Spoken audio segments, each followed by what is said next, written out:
ရန်ကုန်မြို့အတွင်းဒီမူရထားကိုသွားစီးကြမယ်မိသားစုတွေအတွေ့အကြုံရအောင်လို့ဒီဗီဒီယိုလေးကို share ပေးလိုက်ပါတယ် The next station is Insane. Thank you. Hello ဓမ္မအားလုံးမင်္ဂလာပါ Fresh Vlog ကနေပြီးတော့ပြန်လဲကြိုဆိုလိုက်ပါတယ်ဒီနေ့ခီးစဉ်ကတော့ရန်ကုန်ဘူတာကြီးကနေပြီးတော့ Insane ဘူတာအထိရထားစီးပြီးတော့မြို့ပလန်းတစ်လျှောက်ရှုခင်းတွေကြည့်ကြမှာပါကျွန်တော်တို့စီးမဲ့ရထားလမ်းကြောင်းလေးကလည်းတကယ်ကိုအေးစစ်စစ်လေးနဲ့ပျော်စရာကောင်းပါတယ်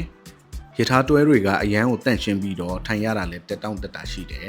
ကျွန်တော်တို့စီးမဲ့ရထားကတော့ Demu 3037ဖြစ်ပါတယ်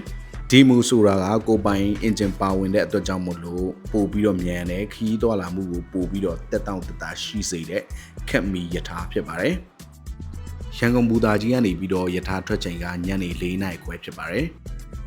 ရထားဆောင်နေတော့ကျွန်တော်ကတော့ဘူတာကြီးထဲမှာဓာတ်ပုံလေးတွေရိုက်တယ်ဗီဒီယိုလေးတွေရိုက်တယ်ဒါကကြတော့ရထားအတွင်းပိုင်းဖြစ်ပါတယ်ဒီရန်ကုန်ဘူတာကြီးထဲမှာဆိုလို့ရှိရင်တော့ကျွန်တော်တို့စားဖို့အတွက်ပေါ့နော်မုတ်တွေအေးတွေရောင်းတဲ့အဆိုင်ကတော့တော်တော်လေးကိုနေပါတယ်ဒီလိုမျိုးမုတ်တယ်လေးတွေပဲရှိပါတယ်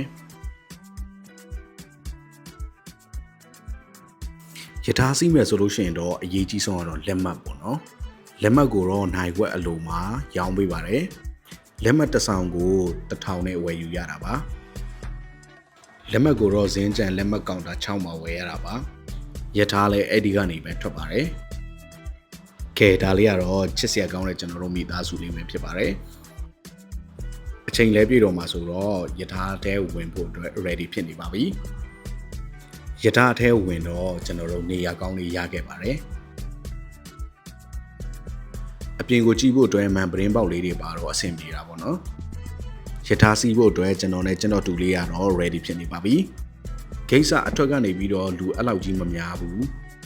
လမ်းအလယ်လောက်ရောက်မှပဲအလုံးကနေပြန်လာတဲ့သူတွေရုံပြန်လာတဲ့သူတွေတက်လာတာပါအချိန်ကျရင်တော့နေရမရတဲ့သူတွေကတော့မတက်ရပြီးတော့စီးရပါတယ်ဒါကကြတော့ယထာဖြတ်သွားမယ်ဘူတာရဲ့နာမည်လေးတွေပါ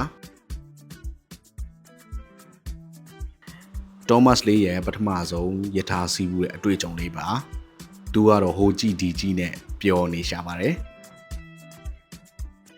တကားများသိနေဖြစ်ပါ၍ကျေးဇူးပြုပြီးတကားများနဲ့လူကင်းစွာကြပ်ပြီးရှင်လိုပါတယ်ကျေးဇူးတင်ပါတယ်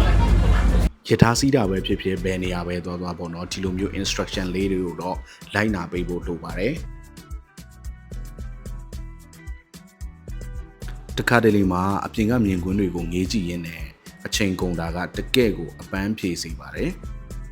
ဒီဗီဒီယိုလေးကိုကြည့်တဲ့သူတွေအားလုံးလည်းတခါတလေမှာဒီလိုမျိုးမိသားစုနဲ့အတူကိုယ့်ရဲ့ကလေးလေးတွေအတွေ့အကြုံရအောင်ပဲဖြစ်ဖြစ်ကိုနဲ့ရလည်းအတွေ့အကြုံရအောင်ပဲဖြစ်ဖြစ်သွားပြီးတော့စီးကြည့်သင့်ပါတယ် The next station is Insane. Thank you. ယခုရောက်ရှိတဲ့ဘူတာမှာ Insane ဘူတာဖြစ်ပါတယ်ကျေးဇူးတင်ပါတယ်ကဲအခုတော့ကျွန်တော်တို့ Insane ဘူတာကိုရောက်ရှိလို့လာပါပြီဒီဗီဒီယိုလေးကိုအဆုံးထိကြည့်ပြီးလို့အထူးပဲကျေးဇူးတင်ပါတယ်နောက် vlog တွေမှာပြန်ဆောင်ကြမယ်เนาะအားလုံး bye bye ပါ